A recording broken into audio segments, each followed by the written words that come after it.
That afternoon, Zhong Bao hoisted Ansel up into the saddle and taught him how to ride the powerful stallion. I couldn't believe my eyes. At first the horse tried to toss Ansel over its head, but Zhong Bao taught him in all the secret commands used by the master horseman with the song. Of the song, within the hour my friend Ansel rode tall in the saddle, controlling the huge horse as though it were part of his own body.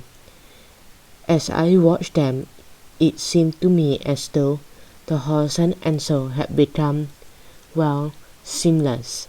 I couldn't tell where one ended and the other began, like some kind of ancient fighting machine. Ansel now had 4 legs and could thunder through the forest at a gallop, leaping over fallen trees and boulders without losing speed. I wished I had my camera.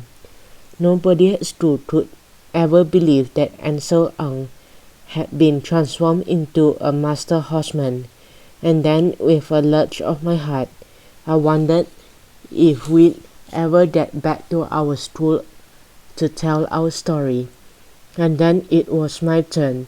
Zhong Bao placed his sword in my hands. It will sing for you in battle, Saf, he promised. I tried to swing the sword and almost lost my balance. Zhong Bao roared with laughter. Your hands are like lumps of dead meat, he told me. Let us begin with the fearless 3 cuts. An hour later I could hold the sword in one hand and with a special twist of my wrist, toss it into the air. The sword twirled in an arc, slicing through the air with a steely hiss before it returned to my grasp without slicing off my hand.